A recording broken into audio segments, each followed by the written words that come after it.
Et c'est parti pour la grande interview d'Olivier Babot. Bonjour. Bonjour. Merci beaucoup d'être avec nous aujourd'hui. Alors, je rappelle que vous êtes agrégé d'économie, essayiste. Nous parlerons notamment beaucoup, d'ailleurs, de votre dernier ouvrage, Le nouveau désordre numérique aux éditions Buchet-Chastel, qui est paru en septembre, c'est ça, 2020 ?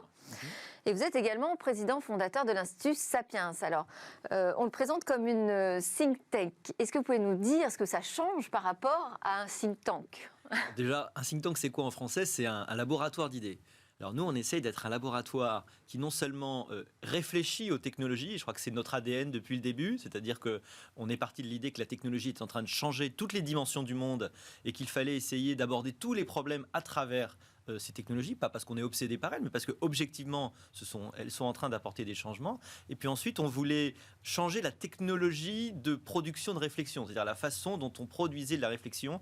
Et on essaye d'être très innovant, d'être assez différent des autres think tanks. On a nos propres outils de diffusion, on fait nos propres émissions et on a nos propres formats. Voilà en quoi vous avez fait la révolution numérique en fait du think tank. Ouais, on a essayé effectivement de faire le premier think tank du 21e siècle à notre sens. Alors, vous dites que vous voulez peser dans les débats sociétaux et économiques. Comment est-ce qu'on fait ça quand on crée son institut ? À mon avis, c'est la vocation d'un think tank, parce que s'il est intelligent tout seul dans son coin, ça existe, ça s'appelle l'université à la limite. Le think tank, il va avoir comme vocation de diffuser. Et pour diffuser, eh bien, on va utiliser les moyens de médias. Ça peut être les réseaux sociaux, c'est évidemment des tribunes dans les journaux, des présences sur les plateaux, et puis nous-mêmes, des petits déjeuners, des conférences débats. Et c'est comme ça qu'on le fait, tout simplement, en étant la qualité des membres agora. aussi. Alors absolument, on est un réseau d'experts, en fait. Et donc, les experts viennent à nous, on les sélectionne, on les aide aussi souvent à formuler leurs pensées et souvent aussi à la traduire, parce qu'il y a un gros travail de traduction. Quand vous faites un article scientifique, vous êtes un économiste, vous faites un article dans des revues scientifiques, c'est totalement incompréhensible pour le commun des mortels. Et nous, notre ambition, c'est de traduire ces débats-là pour pouvoir les amener sur la place publique, pour que tout le monde, des élus, des candidats et puis évidemment des citoyens, puissent s'en saisir. Je crois que c'est vraiment le rôle du think tank. En ce sens-là, on dit souvent, on ne fait pas de politique, ça nécessairement, jamais, on est totalement non partisan, non politique et indépendant. Hein. En revanche, même si vous vous présentez comme un libéral. Oui, mais c'est pas faire de la politique. Non, c'est plutôt mais bon, je le précise quand même. C'est plutôt une position d'esprit. En revanche, on veut faire la politique au sens où on met dans le débat public les idées dont on estime qu'elles sont plutôt intelligentes et parce qu'on les a bien fait produire, si vous voulez. On met les idées qui vont alimenter le débat public et je crois que c'est ça dont on a besoin aujourd'hui. Et donc, parmi vos membres, on peut compter Laurent Alexandre, par exemple ? Voilà, notamment. Alors, il y a plein de gens dans beaucoup de domaines, parce qu'on est organisé par observatoire. Donc, on travaille sur le futur de la santé, IA et éthique. On a un gros laboratoire là-dessus, ou observatoire, comme on l'appelle, sur, évidemment, le développement durable. On travaille beaucoup sur ces questions-là. Le futur du travail. Et on a aussi un observatoire sciences et société sur la place de la science dans la société. Voilà, on a pas mal comme ça d'espèces de verticales qu'on essaye de creuser. Alors, on en a parlé juste avant, mais vous n'étiez pas là. Le Conseil national du numérique a une nouvelle orientation qui a été donnée par le ministre Cédric O hier, qui se rapproche finalement un peu du think tank, non ? Comment vous voyez la frontière entre finalement une instance qui est là pour aider l'État, le gouvernement à prendre les bonnes décisions sur les enjeux de demain, les enjeux autour du numérique, et ce que vous produisez ?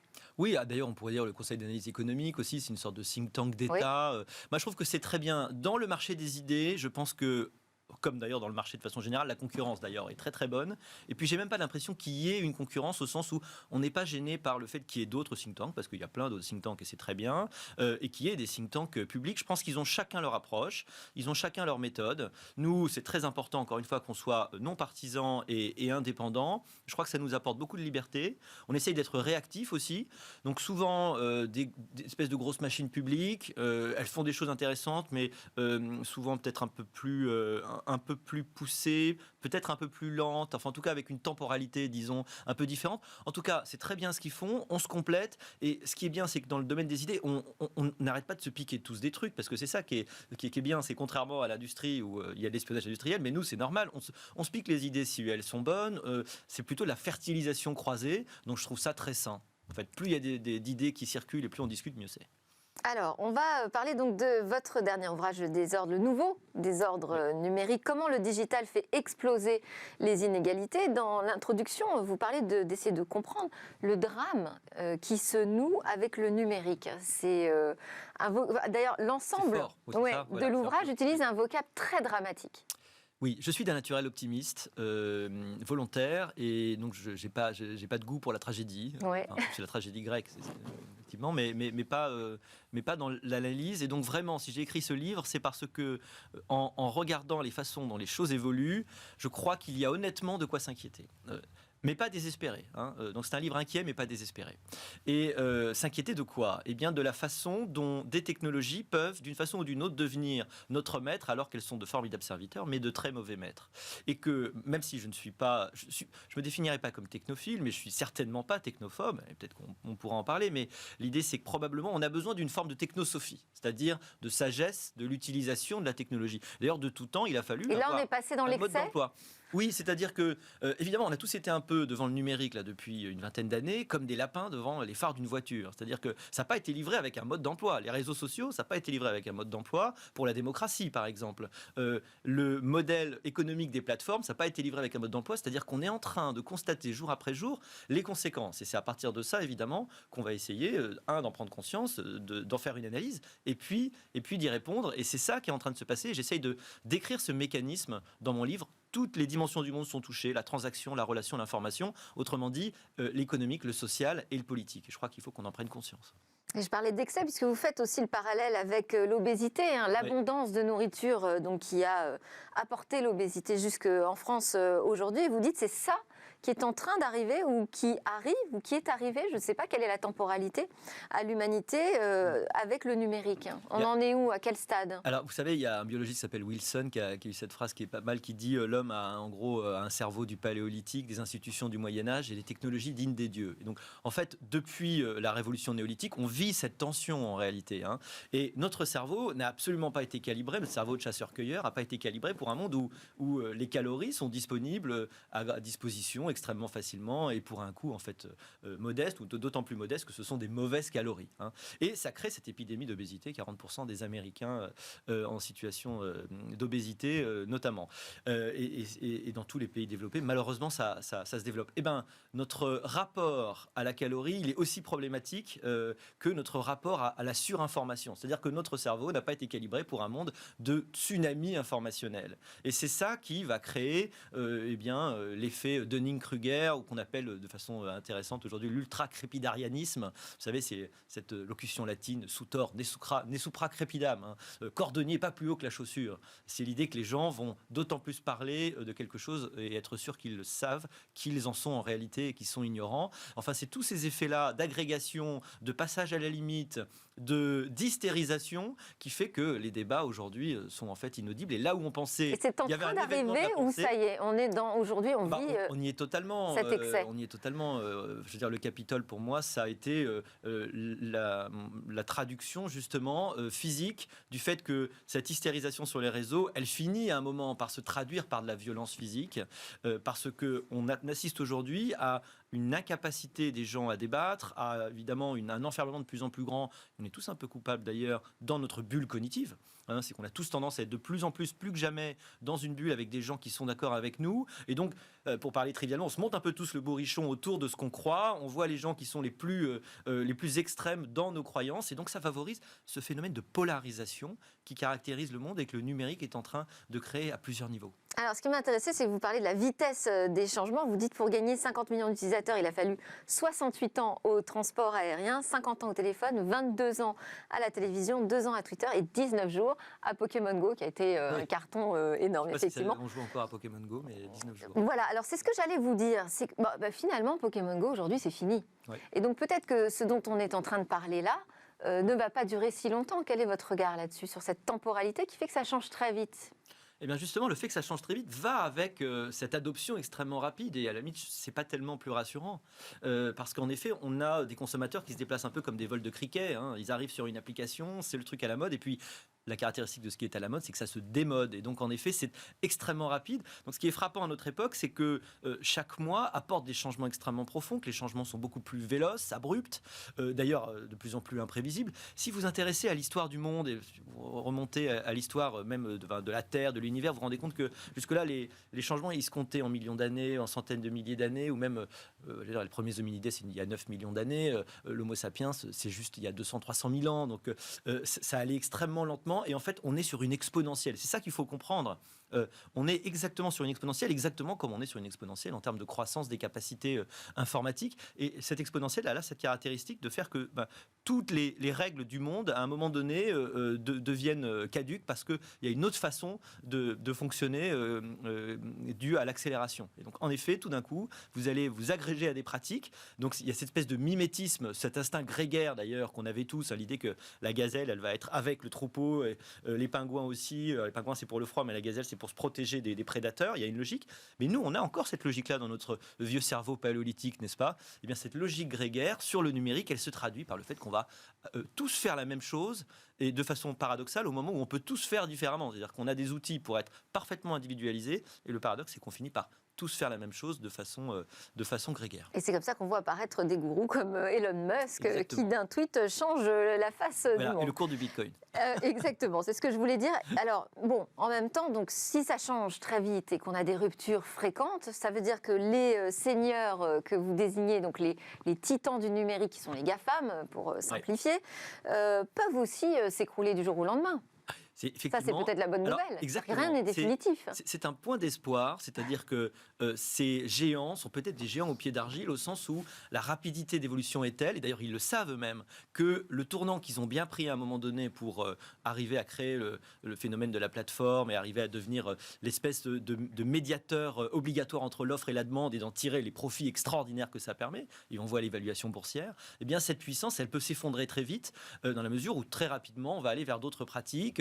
Google n'a pas réussi du tout le tournant des réseaux sociaux, ils sont complètement plantés, c'est-à-dire qu'à un moment donné, de plus en plus, on ne fait plus aussi les requêtes via le moteur de recherche, on les fait à l'oral, donc la nouvelle course pour eux, c'est d'être présents dans notre salon à travers les assistants vocaux, donc en permanence, il y a d'autres défis. Le e-commerce arrive sur les réseaux sociaux, qu'est-ce que ça va engendrer pour Amazon, exactement. Par exemple ? Mais alors, la seule chose qu'on peut dire, c'est que malheureusement, la caractéristique des entreprises, c'est qu'elles sont tellement riches, elles ont tellement de cash, qu'elles ont, et ce que je dis aussi dans mon livre, c'est qu'elles ont une capacité d'absorber comme un trou noir toutes les énergies. C'est-à-dire qu'elles ont à la limite, leur problème c'est moins d'innover que de dire, bon, le jour où il y aura une boîte qui vraiment sera importante, on mettra les milliards qu'il faut, comme ça a été fait à WhatsApp. Ouais.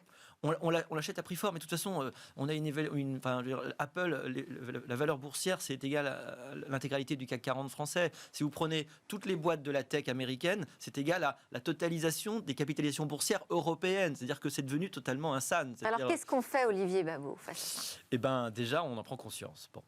Ensuite, je suis quand même optimiste dans la mesure où il y a toujours, quand les êtres humains sont face à des risques, des réactions prophylactiques. Donc, qu'est-ce qui est en train de se passer ? D'abord, en Europe, on est en train enfin de sortir de notre naïveté. Pendant longtemps, on a été très naïfs. En fait, pendant longtemps, on ne comprenait pas ce qui se passait. En fait, on juge le monde avec les schémas d'hier, alors que les schémas de compréhension sont différents. Donc, qu'est-ce qui fait le pouvoir aujourd'hui ? C'est plus la possession du territoire, c'est la possession des données. C'est celui qui a les tuyaux. Celui qui a les câbles, notamment les câbles sous-marins, voilà, c'est celui qui va donner accès, exactement. Donc là, on commence à le comprendre. Et donc, ceux qui ont le monopole de la violence légitime, n'est-ce pas, c'est-à-dire, selon Max Weber, donc les États commencent à comprendre, commencent à réagir. Donc, on a des réflexions sur la fiscalité, on a des réflexions évidemment sur la façon dont on va leur obliger, leur créer des normes et des régulations de façon générale qui vont pouvoir. On parle de démantèlement aussi. On parle démantèlement, j'y crois pas tellement pour plein de raisons. Personne n'y croit. Non, j'y crois pas tellement. En plus, les États-Unis n'ont pas tellement intérêt à faire ça. En revanche, qu'on soit moins naïfs, nous, en Europe, ce serait bien. On est loin du compte, parce qu'aujourd'hui, si on est à la table des négociations, malheureusement, c'est à titre de menu et pas tellement à titre de participant. Alors, justement, je voulais vous faire réagir au projet Gaia X, qui est un projet de souveraineté dans les données et dans le cloud, mais qui est ouvert aussi à n'importe quel fournisseur de technologies étrangers. Est-ce que, selon vous, c'est de la naïveté ou c'est une vision intéressante de la souveraineté numérique ? En tout cas, on est face à une souveraineté qui se construit, une nouvelle notion de la souveraineté qui se construit enfin. C'est-à-dire que, encore une fois, autrefois, le pouvoir, c'était avoir les terres, parce que la terre, c'est ce qui permettait de nourrir les gens. Et puis aussi, évidemment, c'est là que vous avez les métaux. Et naturellement, il y avait une course pour les matières premières. Aujourd'hui, la matière première, elle est celle des données. Et alors, on continue à être complètement stupide. Par exemple, nous, on interdit les tests ADN. Du coup, tout le monde se fait tester aux États-Unis. Donc, c'est eux qui font les bases de données. Enfin bon, on continue à avoir malheureusement, on est loin du compte en termes de complète prise de conscience de ce qui se passe. Mais on se rend compte, et on s'est rendu compte avec la pandémie, que les règles de la souveraineté étaient différentes. Par exemple, c'est bien d'avoir ces principes actifs produits un petit peu sur le territoire. Évidemment, le contrôle des données, on commence aussi à s'en rendre compte et qu'on se rend compte que c'est un enjeu, évidemment, d'ordre public et puis de démocratie. Donc cette prise en compte, c'est déjà un bon début.